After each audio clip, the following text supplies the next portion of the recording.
Kembali lagi di Cerita Cinta Channel. Jangan lupa like, comment, and subscribe ya. Terima kasih. Cahaya matahari yang terang sudah berganti sinar dari sang bulan. Tanda siang kini menjelma menjadi malam. Sora tak kunjung menginjakan kakinya di rumah. Ia masih di tengah jalan bergelut dengan kemacetan. Sedangkan Alan yang ada di dalam rumah berkali-kali menengok daun pintu utama. Suasana di sekitarnya tampak sepi. Hanya dia seorang yang ada di dalam sana. Pak Dadang, penjaga rumahnya, sedang balik kampung. Sedangkan Sora yang memilih untuk berkarir setelah mereka menikah belum juga pulang kerja. Harusnya Sora sudah sampai beberapa saat yang lalu, namun pertemuannya dengan Ferry membuat wanita itu terlambat pulang ke rumah. Merasa cemas karena istrinya tak kunjung pulang, Alan mencoba menghubungi Sora. Ia menyambar telepon genggam miliknya yang tergeletak di atas meja. "Di mana, Ra?" ucap Alan setelah Sora mengangkat panggilan telepon darinya. "Masih di jalan, Mas." "Macet ya?" tebak Alan. "Iya, Mas, di depan ada tabrak lari sepertinya, makanya macet sekali," jawab Sora dengan mencari alasan agar suaminya tidak mencurigai dia yang terlambat pulang. "Ya sudah, hati-hati, Ra." "Iya, Mas." Panggilan telepon pun terputus. Sora kembali fokus di belakang kemudi. Kepalanya mulai berpikir, meresapi kejadian demi kejadian yang terjadi akhir-akhir ini, dimulai dari ia yang mendapat kandidat untuk istri bagi sang suami dan permainan rasa antara dirinya dengan Ferry. Sora terlihat gamang, masa depannya sulit ia tebak. Ia kini berjibaku dengan banyak kemungkinan. Mungkinkah rasa cintanya pada Alan semakin memudar? Sora pun mengambil nafas dalam-dalam, mencari jawaban di setiap pertanyaan. 1 jam berlalu, akhirnya Sora sampai di depan rumahnya. Alan yang mendengar deru suara mesin mobil milik Sora segera turun ke bawah. Ia membantu membuka gerbang untuk sang istri. Ini adalah tugas Pak Dadang sehari-hari, namun terpaksa harus Alan kerjakan sendiri saat ini. "Loh, Pak Dadang kemana, Mas? Kok masih yang buka pintu gerbangnya?" tanya Sora yang mendapati Alan membuka pintu untuk dirinya. "Pak Dadang lagi balik kampung, istrinya sakit," jawab Alan seraya menutup pintu gerbang kembali. "Berapa hari, Mas?" "Tidak tahu, aku suruh balik kalau istrinya sudah baikan." Mendengar kebaikan dari suaminya yang sangat pengertian terhadap orang lain, ada sebuah penyesalan yang menyeruak dalam lubuk hati Sora. Ia merasa semakin bersalah pada sang suami, belum lagi setelah mengingat apa yang sudah ia beri pada minuman Alan tadi pagi. Ada juga penyesalan yang tak kalah hebatnya, yaitu sebuah perselingkuhan yang terjadi di belakang suaminya. Sora semakin dirundung beban serba salah yang memang ia ciptakan sendiri. "Ayo masuk," ucap Alan yang menatap istrinya hanya diam setelah memarkir mobilnya. Iya, Mas. Oh ya, bagaimana dengan wanita muda yang kita tolong semalam, Mas?" "Sudah pergi," jawab Alan dengan ketus. "Kau yang mengusirnya," ucap Sora, namun itu hanya terucap dari hatinya saja, sedangkan bibirnya hanya diam tak bersuara. Kali ini ia tak akan membahasnya. Sora sudah tahu semuanya. Sejak banyak sekali kasus pencurian di dalam rumah besarnya, Sora dan beberapa petugas keamanan khusus telah memasang kamera CCTV di sebagian tempat di rumahnya. Semua rekaman sudah tersambung di dalam ponsel Sora. Di tengah kemacetan ketika ia pulang, ia sudah menyaksikan semuanya. Karena tak sanggup melihat adegan penuh, Sora hanya melihat sekilas dan mempercepat laju videonya. Matanya nampak nanar kala itu, padahal rencananya sudah berhasil.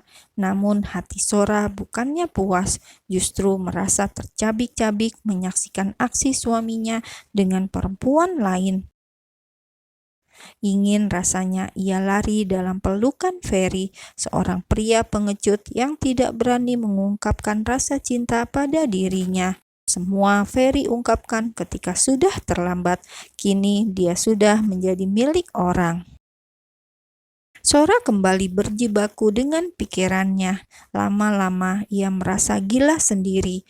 Hanya sebuah kedamaian yang ia dambakan, sebuah keluarga yang damai dengan kehadiran anak di tengah mereka. Namun kenyataan pahit kembali menampar dirinya. Fakta bahwa pernikahan yang ia jalani tidak membuahkan anak membuat ia merasa terbebani dalam menjalani pernikahannya bersama Alan. Berbagai gunjingan datang dari berbagai sisi. Bahkan saat ini, godaan datang dari berbagai arah. Ingin rasanya ia menyerah, menjadi kalah, dan mencoba berperang dengan yang lainnya. Siapa tahu jika ia mencoba dengan Ferry akan membuahkan hasil. Sora tersenyum kecut. Ia mengumpati pikiran tidak warasnya. Perempuan itu mendesis, melangkahkan kakinya dengan enggan. Rasanya berat sekali masuk ke dalam rumahnya sendiri yang bagai penjara. Alan sudah bersikap sangat biasa, bentuk wajahnya pun datar-datar saja. Tidak ada penyesalan atau kecemasan dalam raut mukanya, membuat Sora semakin jengkel bila menatapnya. Malam semakin larut, Sora tidak bisa menutup kedua bola matanya. Ia terjaga semalaman. Dalam benaknya terngiang-ngiang sebuah gambaran akan aksi Alan dan Stella nampak jelas dalam bayangnya. Sora memilih bangkit dari ranjang. Ia ingin menenangkan hatinya. Ditatapnya Alan yang nampak tertidur pulas. Laki-laki yang selama ini ia cintai, mengapa mendadak ia musuhi? Sora semakin kesal dengan sikapnya sendiri. Ia kini duduk di balkon kamarnya. Pandangan matanya menerawang jauh ke atas langit yang hitam pekat. Tidak ada cahaya bulan, tidak ada bintang-bintang yang bersinar. Hanya awan mendung yang menggantung. Langit pun sama muramnya dengan suasana hati Sora.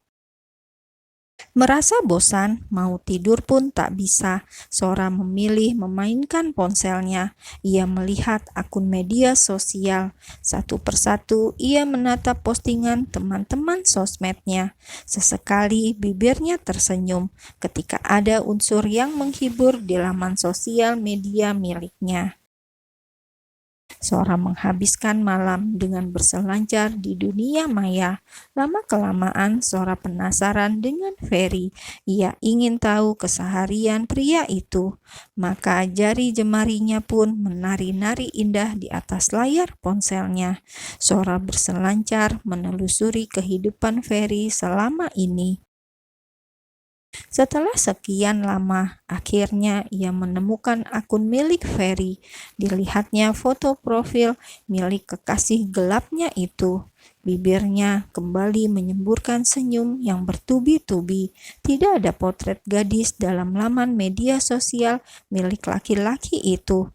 Membuat hati Sora semakin membuncah dan merasa bahagia. Rasa kesalnya terhadap Alan yang sudah tidur dengan wanita lain sedikit terobati. Sora menemukan sebuah pelarian yang bisa menghibur lara hatinya.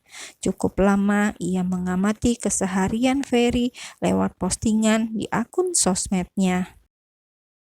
Hanya aktivitas pekerjaan dan beberapa potret dirinya melakukan kegiatan di alam liar. Begitulah Ferry yang dulu ia kenal. Meskipun dari keluarga berada, ia begitu sangat biasa, tidak pernah menyombongkan apa yang dimilikinya. Ada sebuah postingan yang membuat Sora sedikit memfokuskan pandangan matanya. Wanita itu ingat betul sebuah background tempat Ferry berpose di dalamnya. Kafe tempat ia nongkrong bareng teman-temannya dulu dan tempat ia bertemu dengan Ferry setelah sekian lama tidak berjumpa. Nampak dalam gambar tersebut, entah dalam rangka acara apa, yang pasti Ferry berpakaian rapi duduk di sebuah meja dan di sekitarnya banyak pegawai kafe yang memakai seragam sedang mengitari Ferry. Sora semakin penasaran. Dilihatnya beberapa foto yang saling berkaitan. Dari sana, Sora dapat menebak bahwa selama ini Ferry sudah mengambil alih bisnis kafe tersebut. Tapi untuk apa? Wanita itu menjadi semakin tertarik dengan kehidupan Ferry. Sepanjang malam, Sora berjibaku dengan ponselnya. Entah sudah berapa jam ia berada di luar kamar. Hawa dingin yang menusuk kulitnya lama-kelamaan membuat Sora bergegas masuk kembali ke dalam kamar. Ia mencari remote AC, lalu mematikannya. Rasanya malam ini begitu dingin, sedingin hatinya. Sora kembali memposisikan tubuhnya di sebelah Alan, namun kali ini ia mengambil sebuah guling. Ia letakkan sebuah guling di tengah-tengah mereka. Sora seakan menjadikan guling itu sebagai pemisah, sebuah dinding pemisah bagi hubungan mereka yang semula hangat. Sora kembali berusaha memejamkan kedua matanya, namun aneh sekali, matanya sama sekali menolak untuk terlelap. Ia menatap jam dinding yang bertengger di dinding kamarnya. Sudah hampir pagi. Dengan terpaksa, Sora mengambil botol obat yang ada dalam laci mejanya. Wanita itu menegak beberapa pil untuk mengantarkannya tidur. Sora pun meminum air dan tinggal menunggu beberapa saat hingga obat tidur mulai bereaksi pada tubuhnya.